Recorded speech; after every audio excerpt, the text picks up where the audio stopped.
Halo semua, pada malam hari ini kita akan membahas mengenai soal-soal ujian tengah semester yang untuk mata kuliah Sistem Politik Indonesia. Jadi karena beberapa materi terkadang tidak berada pada urutan yang spesifik, maka dari itu kita coba bahas tentang soal UTS-nya saja di tahun kemarin ya. Dari tahun kemarin soalnya beranak. Memang selalu Prof. Rusadi selalu bikin soalnya itu beranak. 4 soal, 3 soal, atau 5 soal, tapi semuanya beranak. Kita coba bahas dari soal pertama. Soal pertama A, 1A. Apakah benar bahwa sistem politik Indonesia itu identik dengan negara Indonesia? Terangkanlah persamaan dan perbedaan antara keduanya itu dari sudut Montevideo Convention tahun 1933. Jadi soal ini sudah jelas banget kalau misalnya kita disuruh cari perbedaan aja, nggak perlu tambahan yang lain. Tapi kan kita sudah tahu ya kalau misalnya Prof itu selalu nyuruh kita untuk buat jawabannya panjang gitu. Jadi selalu terangkan dengan mantik. Jadi kalau di jawaban yang sebelumnya saya jawab itu, dalam sejarahnya sistem politik Indonesia sudah banyak mengalami perubahan. Sudah sebanyak 3 kali perubahan dalam kurun waktu kurang dari 10 tahun. Hal ini karena banyak kepentingan politik dan juga banyak dari perbedaan di negara Indonesia yang masih dicari jalan keluarnya untuk menemukan sistem politik yang pas pada saat itu. Sistem politik Indonesia yang pertama kali digunakan oleh Indonesia itu adalah sistem demokrasi parlementer, di mana Perdana Menteri sebagai kepala pemerintahan dan Presiden sebagai kepala negara. Namun hal itu berubah lagi pada tahun 1959 saat Presiden Soekarno mengeluarkan dekret Presiden, sehingga terhitung sejak saat itu Indonesia sedang mengubah sistem pemerintahannya menjadi sistem demokrasi terpimpin yang menempatkan Presiden sebagai kepala negara dan juga kepala pemerintahan. Nah, di situ saya uraikan dengan jelas bahwa dari sudut pandang sejarah tentang bagaimana sistem politik di Indonesia itu. Nah, sebenarnya masih banyak lanjutannya, tapi saya singkat sampai di situ intinya.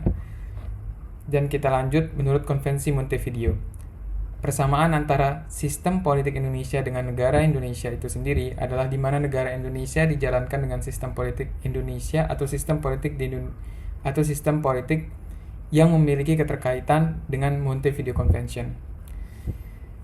Dan antara Montevideo Convention dan sistem politik Indonesia itu sendiri tidak bisa dipisahkan sebenarnya dalam konteks pengertiannya dan prinsip-prinsipnya. Perbedaan antara sistem politik Indonesia dengan negara Indonesia berdasarkan subjek yang dibahas. Jadi di mana dalam sistem politik Indonesia memiliki perbedaan subjek pembahasan dengan negara Indonesia, apabila sistem politik Indonesia membahas tentang sistem itu sendiri. Jadi perbedaan antara sistem politik Indonesia dan sistem politik itu berbeda. Saya jelaskan lagi di situ. Karena sebelumnya Prof. Rozali pernah berbicara tentang perbedaan sistem politik dan sistem politik Indonesia, di mana sistem politik itu universal dari pengertian sistem politik itu sendiri, dan sistem politik Indonesia adalah definisi daripada sistem politik yang sedang dijalankan oleh negara Indonesia itu sendiri. Jadi kita berlanjut di soal nomor 1B. Bisa dikatakan bahwa sistem politik itu merupakan negara plus interaksi unsur-unsur negara tersebut. Benarkah? Terangkan hingga jelas. Nah, di sini sangat mudah untuk dijawab, di mana bila dikatakan bahwa sistem politik itu merupakan gabungan antara unsur negara dengan segala interaksinya, maka jawabannya iya. Mengapa? Karena pada dasarnya sistem politik itu dibentuk dengan pembuatan lembaga dan disebut dengan birokrasi bangsa yang saling terhubung satu sama lain dan tidak dapat dipisahkan. Dan setiap birokrasi tersebut memiliki tugas masing-masing untuk berinteraksi dengan pihak intersocietal environment dan extrasocietal environment. Gambaran singkatnya seperti ini. Apabila suatu negara itu dibentuk, maka akan ada yang namanya birokrasi yang digunakan oleh negara untuk menyalurkan dan mengumpulkan seluruh sumber daya yang ada, sehingga terbentuklah interaksi yang sistematis ya.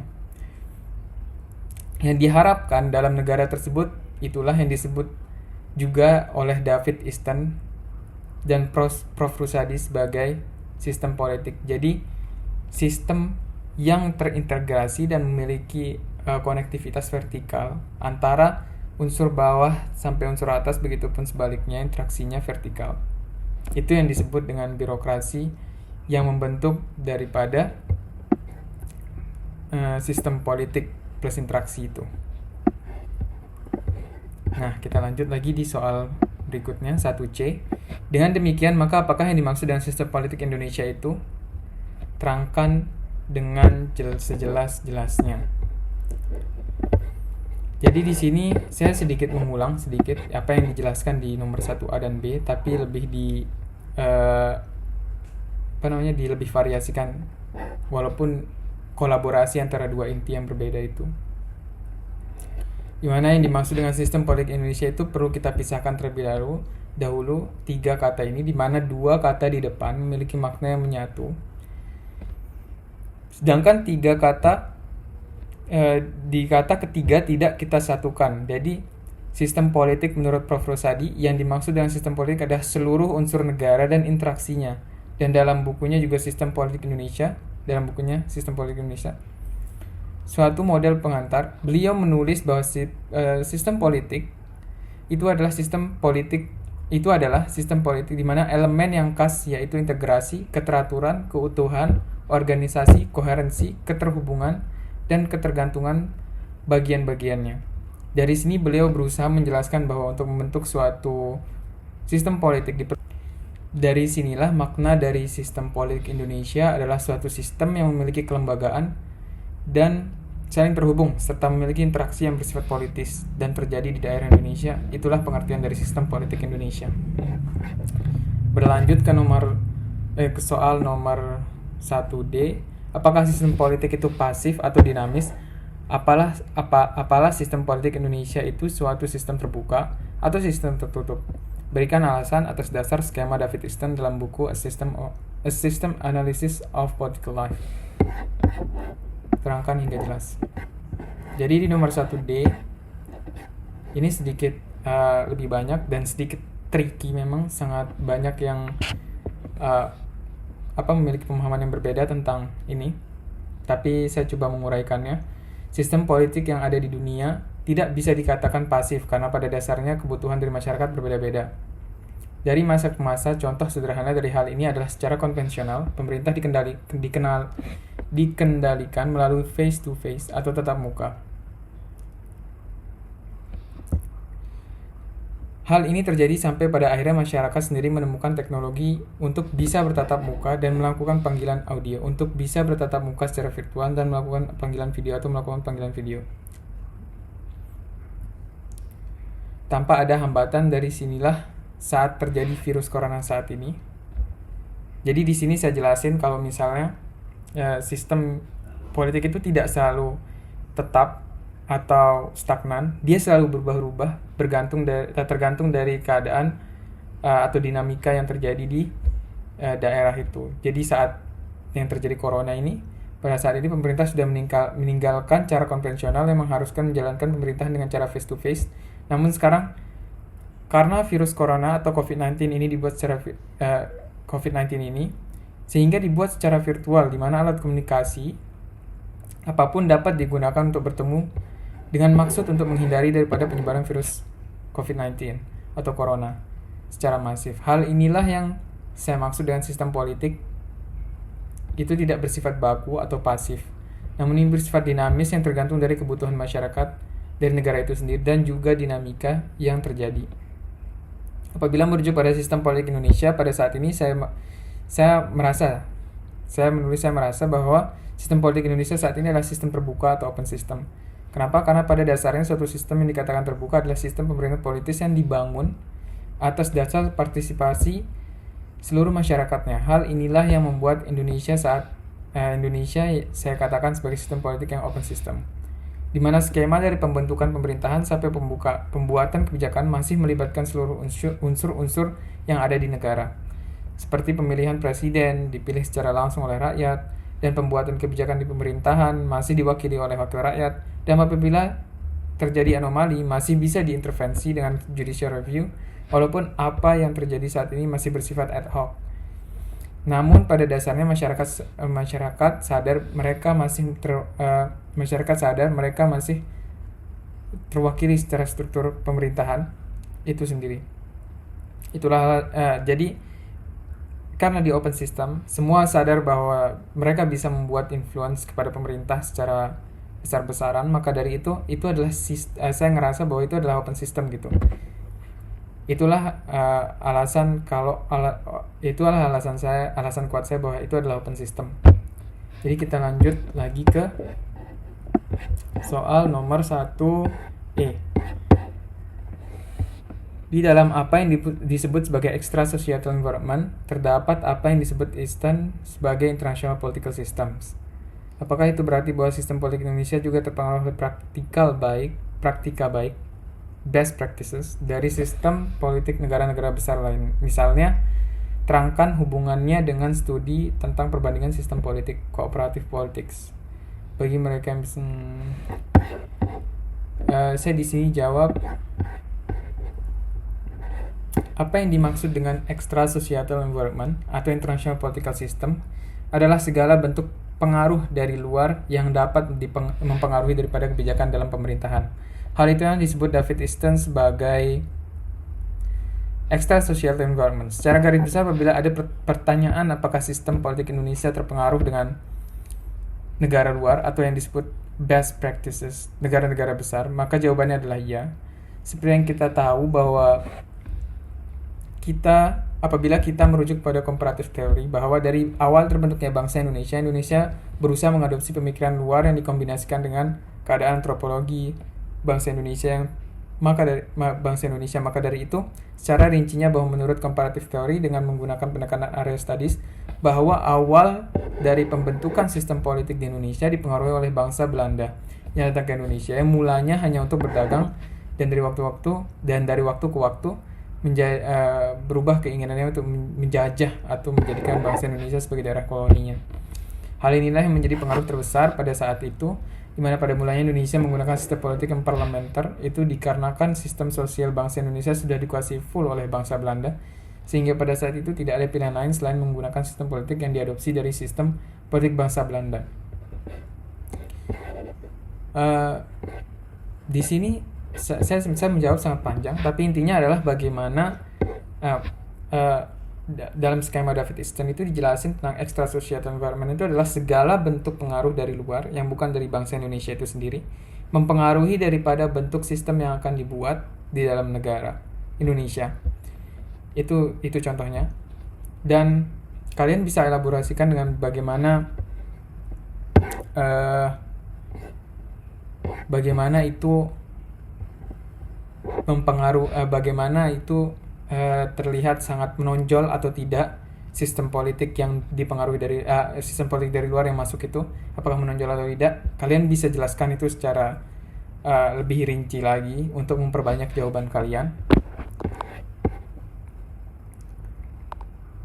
Ya. Dan kalian bisa taruh sejarah juga di sana. Dan saya lanjut ke nomor 2A.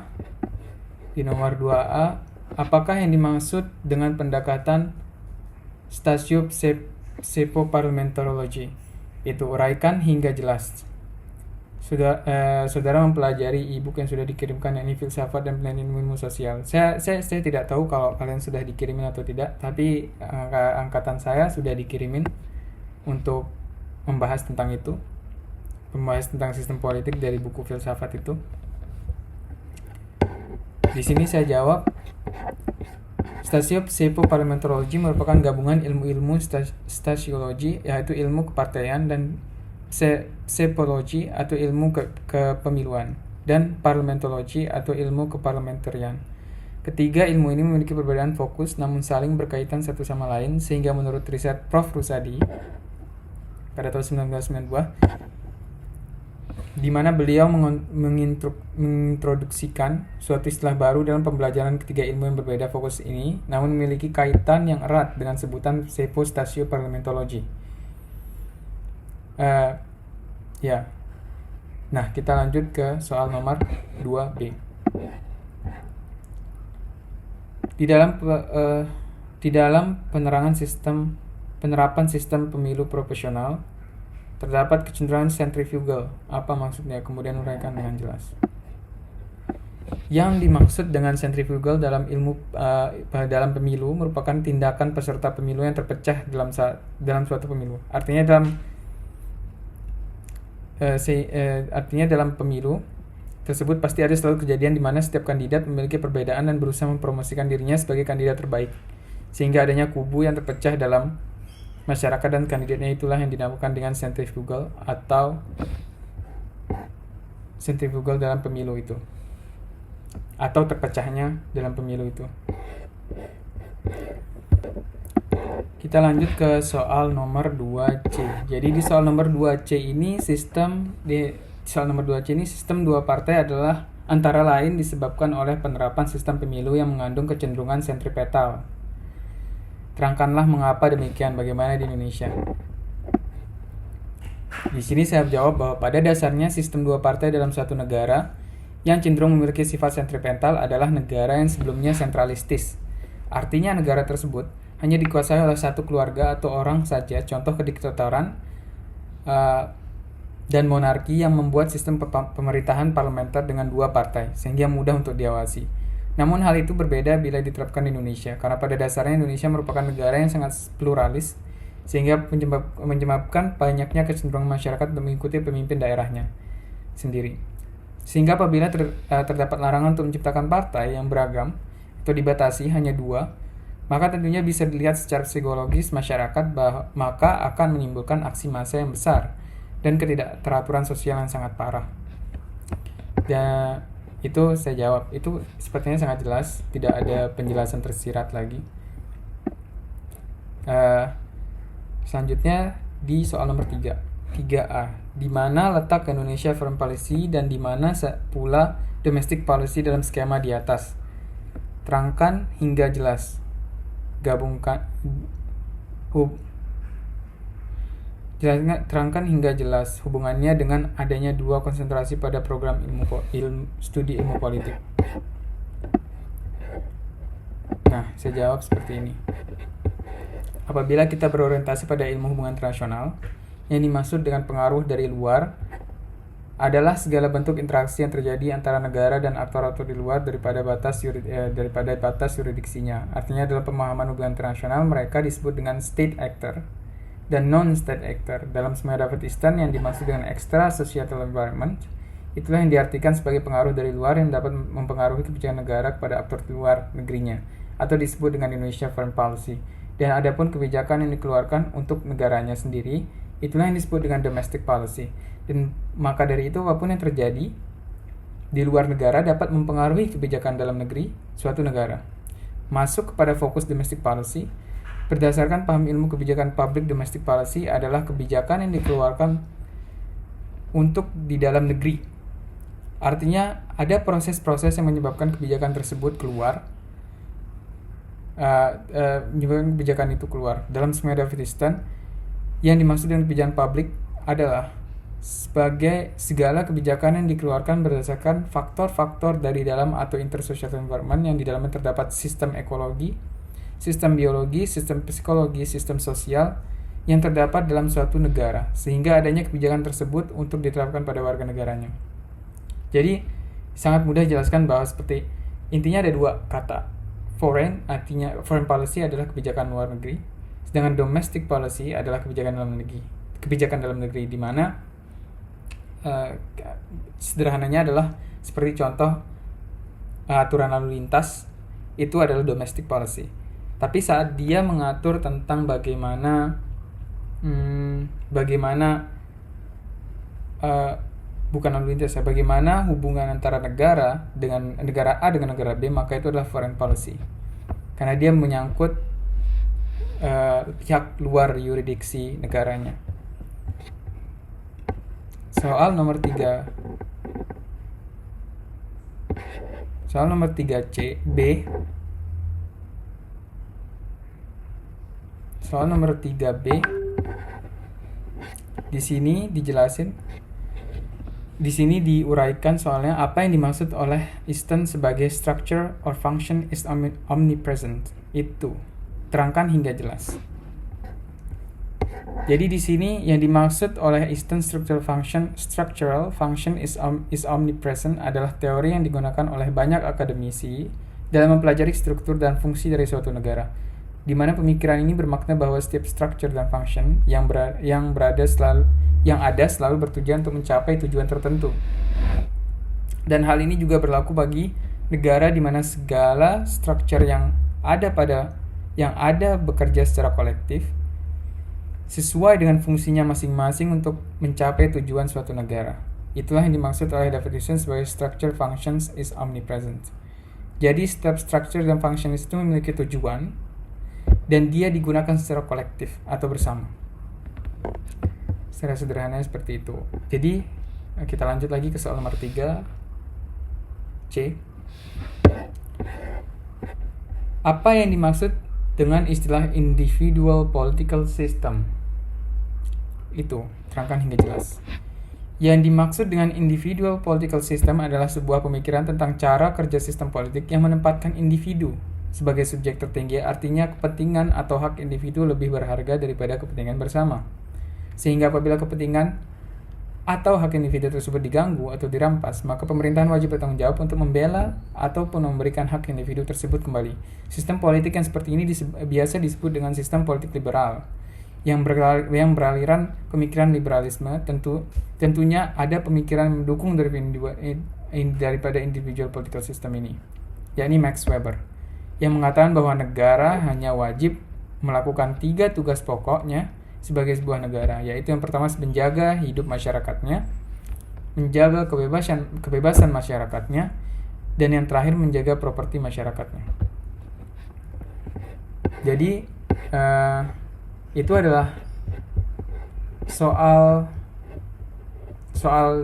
UTS Sistem Politik Indonesia tahun 2020 kemarin.